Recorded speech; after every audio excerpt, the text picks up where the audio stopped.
full central abdominals. And then the backward movement with the dumbbell. You've got to almost like stop and stabilize at the back going. March those legs. And you lift and lower. Lift. Can you lift those feet off the ground? So come up for the last 10 seconds. Put it there. Onto your front. Hold your foot. Stretch out the quad. Nice work. You can bring that heel towards the butt best you can. Feeling the stretch through the quad and the hip flexor. 4, 3, 2, 1. We're going to transition now onto your back. So flexor stretch. So we're going to ease out any tightness in the low back. Yesterday, I did the guest lecture. If you watched my video from day 25, I had a guest lecture and I was talking about anxiety, self-doubt, and awe. So, but I never talked about the guest lecture. So today I had a thought inspired by that guest lecture. And the thought is, imagine your life with a robot. Imagine having your own personal robot or personal bot that literally does everything that you do. 5, 10 years from now, I'm talking about things that other countries are already working on. I'm talking about things that we are using that have become part of our lives. So AI chatbots. But imagine now doing almost 95% or maybe 99% of the things that you do yourself, and you only breathe like the 1%. Imagine that life. Let me drink some water and then we talk more about this, okay? Okay.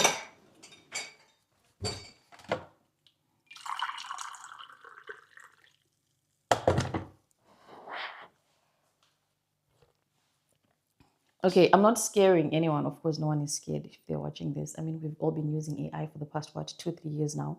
Technology has invaded our lives for the past, 30, 40 years? I don't know. Some of us are literally internet kids, let me say, internet teenagers. Internet came when we were like in high school, like actively. So yeah, we can say, well, it makes my life easier. Internet has come to make our lives easier. Of course, there are bad things. But imagine a whole robot. Yesterday, I learned that there are countries that are already manufacturing robots that have companies, like over 100,000 companies that are already manufacturing robots. And some of them can already do 90% of things that humans can do in this world, in this year, in this generation. And I begin to wonder, what is it that your purpose as a human being is? Because, as I do these vlogs every day, I imagine that my life is almost centered around my work. And then, of course, around my family. But most of the times it's just chores around the house and then at work. It's like 80% of your time you are working, and then you're traveling to work, from work, and then you're cleaning the house, and then you're buying groceries, and then you're cooking. And then imagine all that being done by a robot. Number one, the first thing that comes to your mind, of course, is job replacement. What is the percentage of jobs that are going to be replaced by AI? Not just AI, by robots. At first, we were thinking it's going to be those administrative work, easy to do jobs, right? So that was just AI, And then now even the intellectual jobs, I think they're being attacked.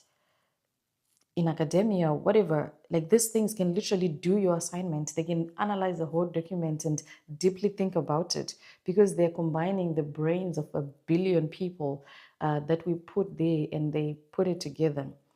Let's talk about things to do with cleaning. Okay, I can be a cleaner, I can run a cleaning company or whatever. Robots are doing that. In the medical field, there's telemedicine now. So it doesn't mean that a doctor has been replaced, but a doctor in your country can be replaced just because a doctor who is miles away can now perform a surgery from where they are. So that means we can work with the best doctors from one country and literally maybe replace the doctors of another country. Okay, this is foresight, like in the future. These are all things that I began to think about, to say,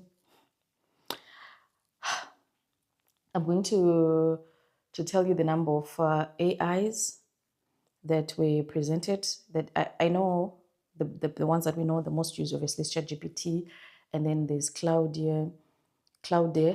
and then yeah, Perplexity. The ones that we know, but they're like 10 to 15 bots now. But of course, we have the most famous, and then the other things that is just happening around the world. I was just dumbfounded. Like it's interesting to see a little robot moving around your house, cleaning your house. But when you begin to link that to your purpose as a human being, this connects to the other video when I was talking about hobbies. Like, we really need lives outside of our life. What I mean is, we need lives out of the standard life that society curated for us. The standard life of you just work and do chores and, to just I don't know, if something that makes you happy that you wouldn't want a robot to do for you. Something you can be like, nah, robot, thank you for your help, but I love to do this. I love to read this book and enjoy it. I love to go for a run. I love to swim. I love to cook. Thank you. You can help me with cooking, but I can do this myself. I love to cook. I love to do the dishes. I really love to clean my house. I'll do this on my own. Do we have those things? Because we're just going to be people that just sit and do nothing. You know, I can imagine people in retirement. They are the best people to tell us how it's like to sit and do nothing. I think the whole day you imagine, I wish I could do this. Is it a boat that you can learn to ride? Is it, I don't know. But this AI and tech, it's amazing. It's doing great things, changing lives and everything. But we gotta be careful who we're gonna be in the future. I mean, I'm just saying. Anyway, let me go take a shower and then we can talk a little bit more about this before I start working. Yeah. Okay, just know that this is already 4 o'clock that I'm coming back now, and I thought I was going to do this directly after I finish bathing, but other things happened. A crazy, crazy day. But thanks to the AI that I was talking about, I managed to do all the tasks. So let's get into it. Number one, I was saying the fear of replacement. How many of us have it? How many of us feel like by the time I finish the course that I'm doing, my first degree or my master's or my PhD, there will probably be a chatbot that does everything that I'm doing. Whatever course it is, whether it's first level course, whether it's a hands-on course, whether it's making something, maybe by the time I finish it, there'll be like a humanoid robot that can make this whole thing, that can build a building such that my building course, whatever course I'm doing, makes no sense. Is this a thought that you sometimes have? One. Two, how many of us feel like, if AI could just do all these things, then I'll have so much time on my hands. I would do what? What things would you do? These are things that I think of. And but do you also think of value?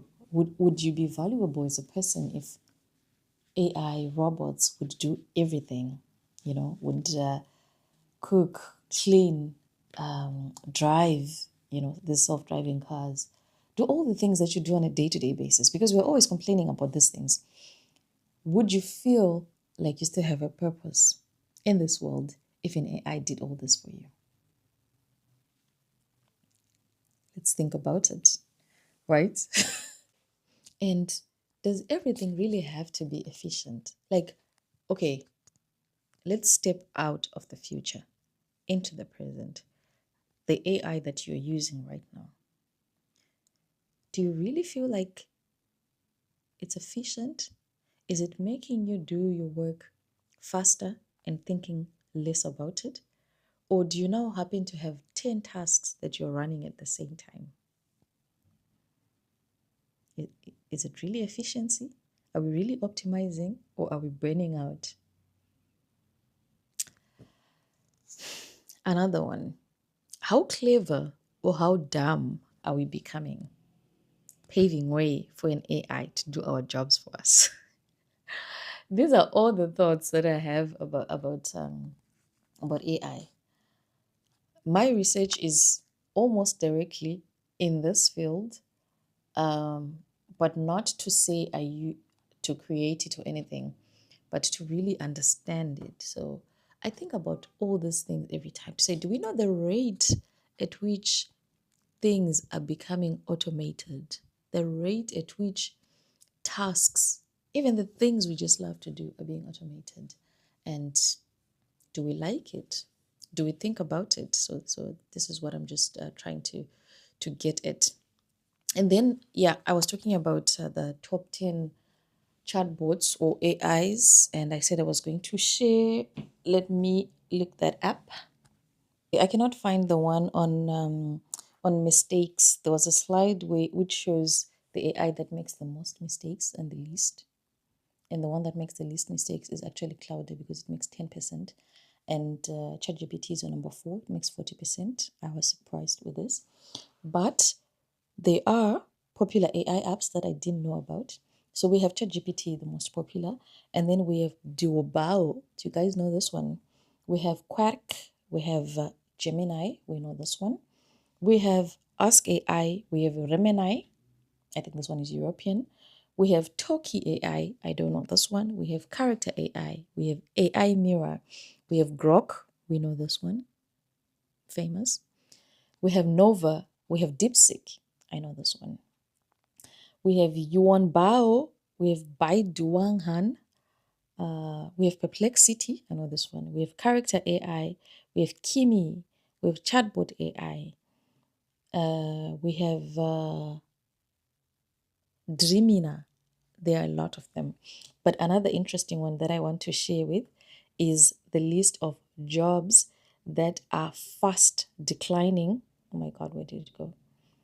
That are fast declining because of AI, and the jobs that are going to be increasing. So probably where you have to look, the jobs that are likely to be less replaced.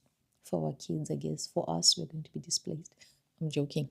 But displaced postal service clerks, bank tellers and related clerks, data entry clerks, cashiers and ticket clerks, administrative assistants, printing and related trades. This one is already gone, I'm sorry. Legal officials, legal secretaries, telemarketers, graphic designers, transportation attendants and conductors, because we're going to be having a lot of driverless and conductorless buses. I think we already have them. Accounting, bookkeeping, payroll clerks, material recording and stock keeping clerks, door-to-door sales workers, examiners, investigators.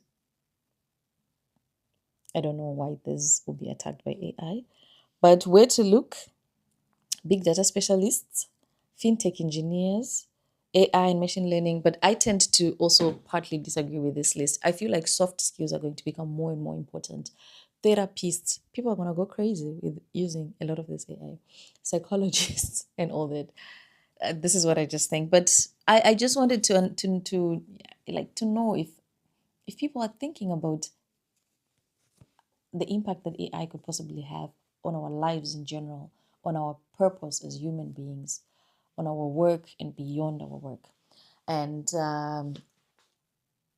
back to my 10,000 steps challenge. We're on 3,600 and I'm about to leave the house. When I come back, I will report that I have 10K steps. And did I introduce myself in this vlog? If I did not, my name is Lina and I'm a PhD researcher in humanities, digitalization and sustainability to be specific. And I'm in my second year. And on this channel, I vlog about that. But also, I am balancing this life with fitness and hobbies and family. So I also vlog about that. And I was on a 30-day challenge to get myself in a certain routine, which involves walking 10K steps every day and eating healthy, drinking lots of water. So that's generally it. I'll come back and update the steps and then we close the vlog. It's a Friday again today and it's day 26 of my 30-day challenge. I have 4 days to go. It's not day 26. It is day 26 and I have 4 days to go.